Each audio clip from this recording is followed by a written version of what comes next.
Hello everybody, and welcome back to another episode of Fire Emblem Fates Quickies.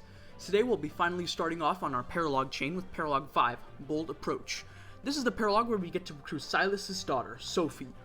Sophie's an absolute beast of unit and is a great recruit no matter where you are in the game. Since we early promoted Silas, his stats just aren't all that these days, and as a result, we're gonna have a great new Busted Cab unit to complement Parry. Since this actually isn't a Conquest exclusive Paralogue and is actually available on all three routes, this is one of the few Paralogues where our goal is not going to be route. Instead, our goal is to kill the boss, Nicol. Now, Nicol is a Malignite with very solid stats and about the same stat floor as Xander, so capturing him is a pretty good idea for us.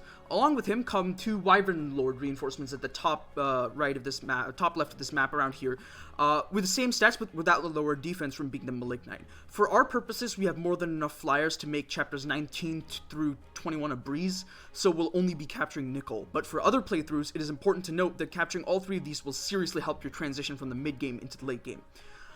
Onto this map, we also have a bunch of green units. Let's start off on the bottom left with these villagers. As you might assume, we have a secondary objective to keep as many of these guys alive as possible. If at least 5 of them survive, we will get a partner seal and an energy drop. If 3 or more survive, we will just get the energy drop, and if any less survive, there will be no rewards. This is a serious issue for us because the idiot green units will constantly insist on putting themselves right in the way of strong enemy pre-promotes, so we'll have to make quick progress through the map. Their escape point is right here past Nicol, and they're going to kill themselves on their way to getting to it. So we're going to have to either beat the map before they reach him or clear out the enemies in their way and make sure that they get through by the time we get to him. In the other opposite corner of the map, we have our child unit, Sophie.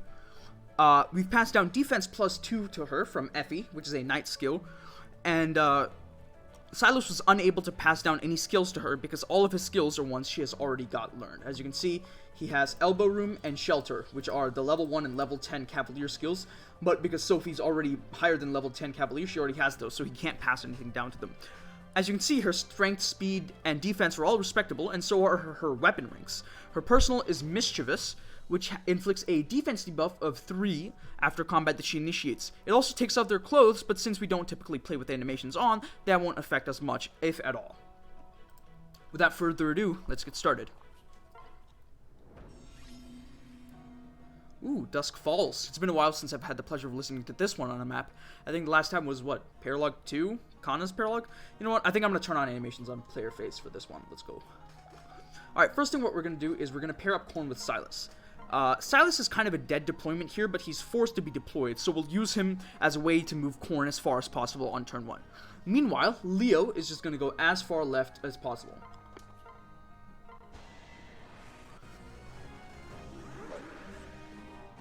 His job is to get to the center of the map and intercept the enemies there before the villagers are able to reach them.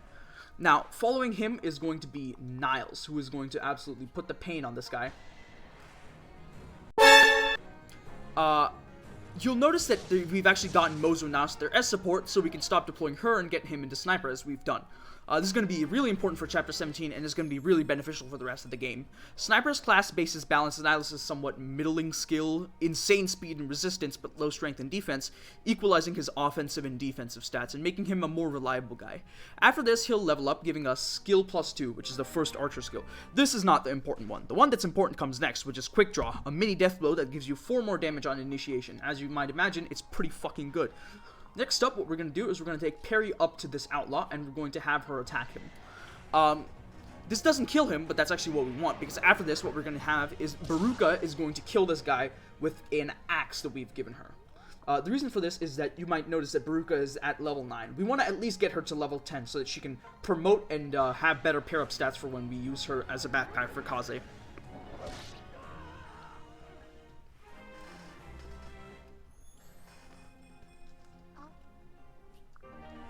Alright. After this, Camilla is going to go up here, and she's going to absolutely destroy this guy with her Neuron activation. This is going to let her bait all the Cavaliers to come and attack her. Of course, not all of them are going to take the bait, because that's just not how Fates works, but it's nice to have something to rely on. And finally, we're going to move Corrin as far ahead, and we're going to just do this. Have Corrin equipped Just Hit, and enter.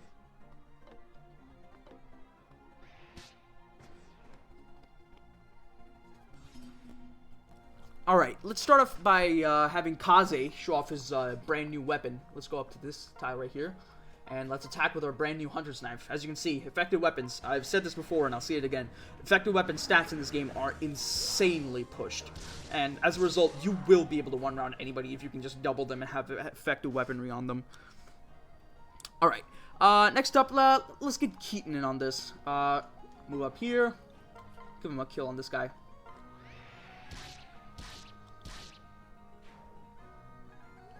So, Corrin is going to move up to Sophie here. We're going to switch, talk to Sophie, recruit her, transfer Corrin over to her, and end our turn. After this, we can check our enemy range to see that there's a few tiles, these three in specific, that are only in range of this one Cavalier. So what we're going to do is we're obviously going to put Sophie right there.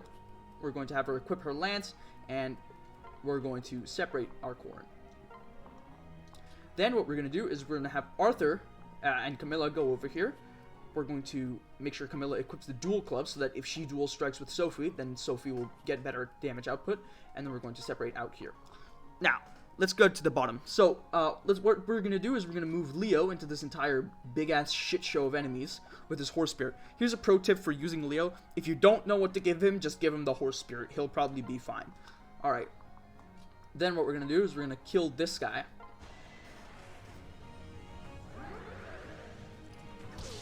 I love this song. Alright, that's our turn. As you can see, we get to see Leo kick some ass this enemy phase. They do some hefty damage to him, but the Dark Mages do basically nothing to him, and the way the shield gauges work out, he's gonna be safe.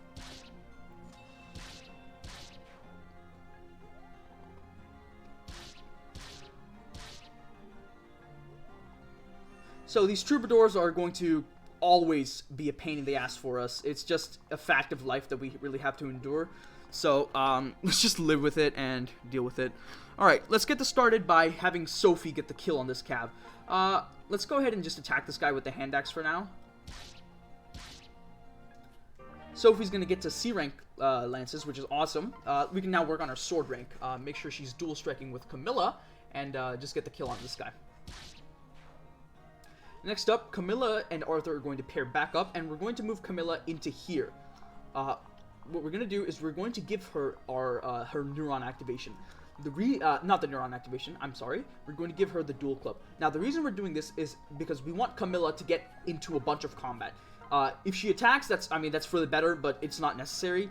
But the goal is that we need to do that because we want Arthur and Camilla to get as close to their next support as possible. Remember, the paralogue chain is, as you might imagine, about chaining paralogs together. So, the more stuff you can get done at the same time, the better. So, Silas actually only has E-rank lances, so he can't even use this Iron Lance. So we're going to have to dual strike with this Iron Sword to kill this Troubadour.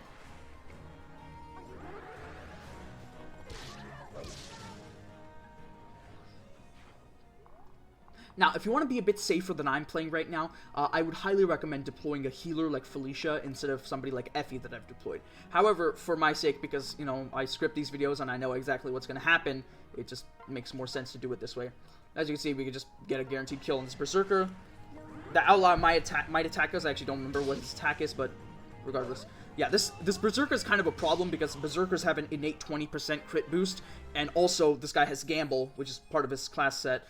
So he's going to have free extra 30 crit, so just do what you can to make sure that you have a shield gauge when you're attacking him. So what we're going to do is we're going to do this, we're going to equip a Javelin, and we're going to separate out.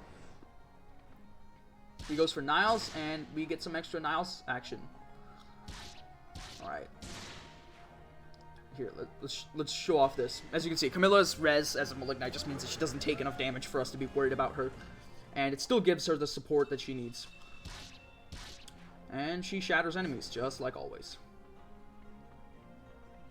Alright, this turn. At this point, I actually don't know what the fuck I'm supposed to do, because everything's diverged to the point where you really can't predict what's going to happen, so let's just take it fly by the seat of our pants. I'm just going to trade over this Iron Sword back to Sophie, see whether we can't get this kill with the Iron Sword. 17 plus 16, yeah, that's enough.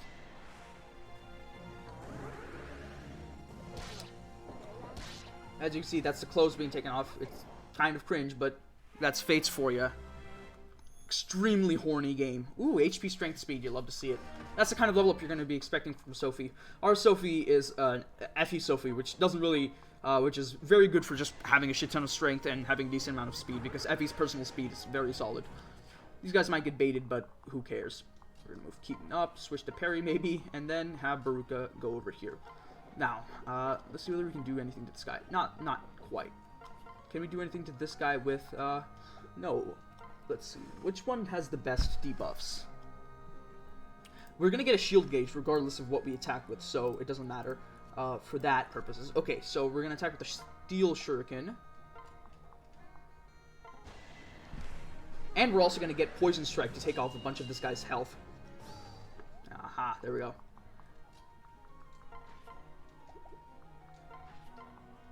I can do that. Or I can actually Javelin this guy. Yeah, let's do this. Ooh, probably should have equipped a Calamity Gate on Leo, but oh well. If it misses, it's still not that much of an issue. Okay. Yeah, 6 times 2 plus 9, that's going to kill. We're going to equip the Calamity Gate here. We're going to do this, and there we go.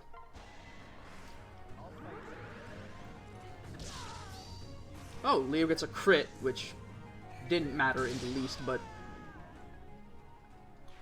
Alright, we're going to check these enemies. Always check enemies if we were able to. So these guys have steel lances, etc., etc. That's not good for us, but what we can do is we can bait them with Kaze. We can just bait this guy with Kaze, and I think that's going to be our play. We're going to switch to Azura, dance for Kaze. Kaze and Beruka are also a pairing that we are getting close to completing. So we're going to go here, and we're just going to... Okay, let's see. This guy has 31 attack. 31 minus 18 is going to be 15. 30 minus 18 is 12. So it's going to be 13. 13 damage. We'd be left at 8. And then the most damaging of these guys does 26. Minus 18 is... I'm just trying to see what the two most damaging enemies would do if they both attacked. So it would be 31 and 26. So 31 minus 18, I've already established. 31 minus 18, that's 13. So, and then you have 26 minus 18 is 8. So 8 plus 13, it's 21, and we barely live. Am I willing to bet my somewhat dubious math? Am I willing to bet my life on my somewhat dubious math? Kind of. Let's go for it. Let's see how it works out. If Kaze ends up dying, you guys probably just won't end up seeing this take. Unless after the series is over, I do like a outtakes where I just look at all the dumb shit that I did. All right, can we do some shit? Okay, we can put in some work against this guy with the tome. We basically given Camilla this tome so that we can do something on the turns between when Camilla gets here and when Nicole is in range to be captured by Niles, because every turn this is going to build some extra supports, etc., etc. All right, let's see.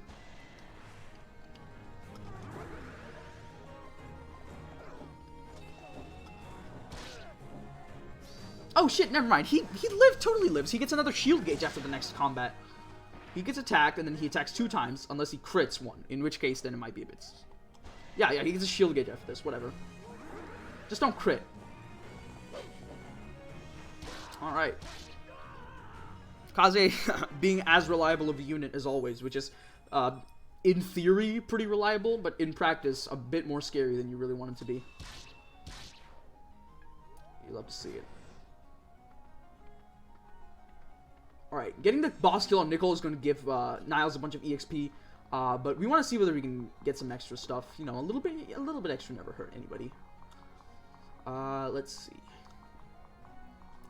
Yeah, I think the play here is just going to be giving Leo this kill.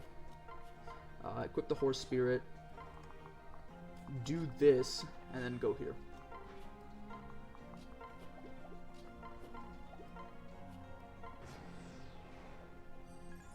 As you can see, they're just going to keep going in at combat over and over again, and it's not going to really result in much, but it'll give them, like, I guess the chip EXP is not relevant. The support point gain is what is actually relevant here. Okay, okay, this is actually bad.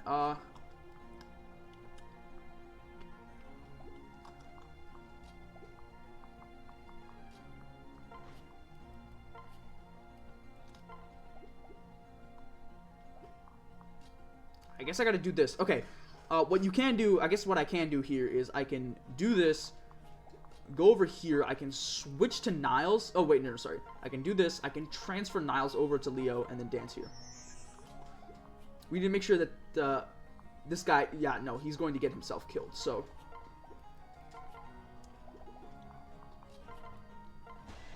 Let's just get this. If she double crits, she kills. Okay, well, even then, like, right now, Nickel is not a necessity for us. He's just he's just nice to have. Here, let's do this. So we're gonna put Corrin right here.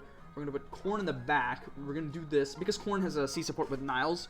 We can actually do this, transfer, and this will allow us to activate Corrin's personal skill, supportive, which is gonna give Niles extra, just a shit ton of extra stats basically, and can capture the boss and get it over with.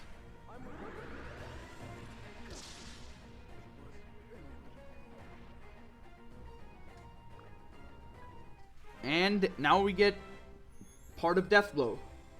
I don't know what they were thinking when they made this skill, but I'm happy that they made archers relevant. Oh, yeah. Who the hell is she? Oh, I guess I just grabbed a random Shrine Maiden. Alright. Well, that's all I have for now. As you can see, we get the partner seal, we get the energy drop. The partner seal, we're gonna eventually either use that on Xander to turn him into a hero. We might use it on Camilla to turn her into a berserker for some extra HP, because we all know Camilla struggles with HP. We might use it on Felicia to turn her into a Malignite for fun, but it just affords us some more flexibility. The energy drop, that's going to Corrin. Give the energy drop to Corrin. It's going to make your end game a lot easier. All energy drops, Corrin. Take that. Just remember that. All right. Thank you for watching. If you guys enjoyed it, please leave a like. If you want to see more, subscribe. If you have any kind of suggestions, leave them in the comments. We all know what the bell does by now. See ya.